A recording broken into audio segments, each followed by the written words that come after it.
Okay, I thought I would just show you roughly how to work with these bottles and applicator tips. I'm going to have to use the larger 2-ounce bottle because my manufacturer have mucked up and sent me lots of 2-ounce bottles and none of the smaller working bottles that I usually use. So to start with, here is your empty 2-ounce bottle. Now generally when I'm working I will have one of these in my kit. You can see it's quite dirty, it's full of glitter from lots of bookings. I'll have one of these in my kit and I'll use that as my store bottle. It's quite handy, it's quite small and neat. You don't need as much glitter glue as you think you will need.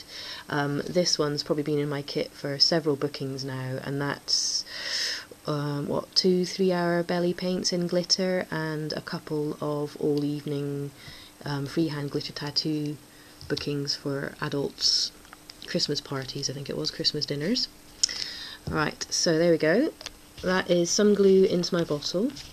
As you can see, the glue is very liquid, so it's probably a lot runnier than glues that you're used to. It does take a little bit of practice, but I found it's just as good as a lot of the more expensive glues, and at the price it comes at, it's so much cheaper. I couldn't say no.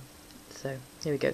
Right, so at the moment it's got the cap tip, the seal on it, to stop the glue coming out. We're just going to untwist that. Keep it somewhere safe, don't lose it, you will need it. As I said, I've got the purple tips, which are the longer, slightly thinner ones.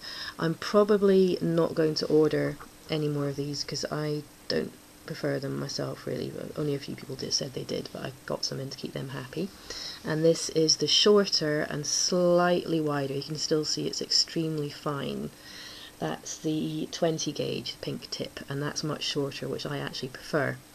Now these, as you can see, they just fit onto that little lid there. You twist them on, and these are used in machine industry applications, so they're extremely tough. Not that I advise you to start squeezing this to see how hard it will actually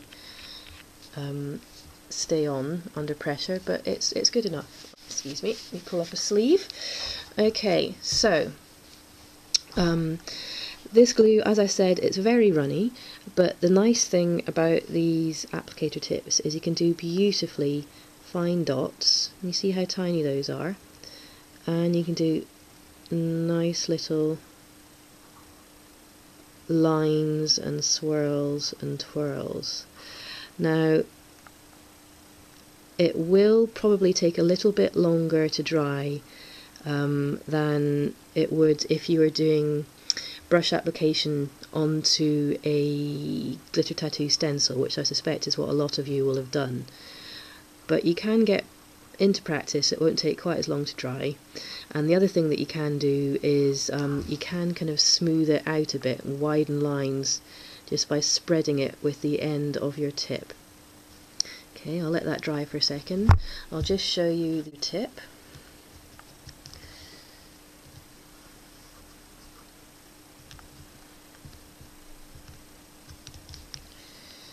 As you can see, that is much longer. It just depends what's up to you, so I would advise maybe getting one of each to start with and see which you prefer. And when you know which you prefer, have a couple of those in your working kit, so you've got a couple the right size just in case a blockage occurs or something goes wrong. So again, squeeze it gently and you're almost dragging the flow, you're hardly touching the skin. I mean, I think the whole idea with glitter tattoos, at least the way I do them, is you're not wanting huge layers of, huge areas of glitter. You want to have some skin showing through.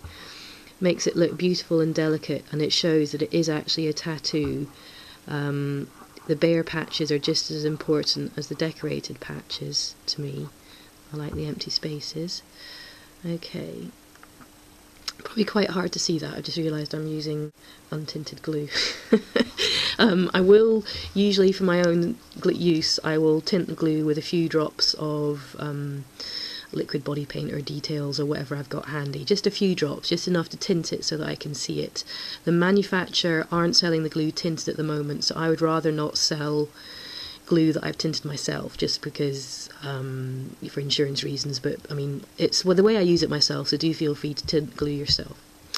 And the other thing, while that's drying, I would like to show you is how to flush through the application tips. I've got another little bottle. This is, you should be flushing it through until you get clear alcohol running through your nib, of course. This is just me being badly, oh there we go, that one's easy. I'm trying to get it against the black, can you see that? So I've got the glue coming through beautifully, the alcohol coming through beautifully, so that's nice and clear. Yep, that one's nice and clear and clean. So as you work, I would advise flushing the lid through every now and then. I mean, it's usually not a problem for me because at a lot of these bookings I tend to be working flat out, so the glue never actually gets a chance to dry in the nib. But still, I do have this bottle with the alcohol to flush it through, and a spare lid to flush it through, just in case anything happens. And I do always check when I first start a booking. I will always check that I have clear nibs at the start of a booking, and always check it over a cloth or something rather than over the person that you're going to be working on. Oh, this one is being a pain. I will have to get a needle at that in a second. Okay,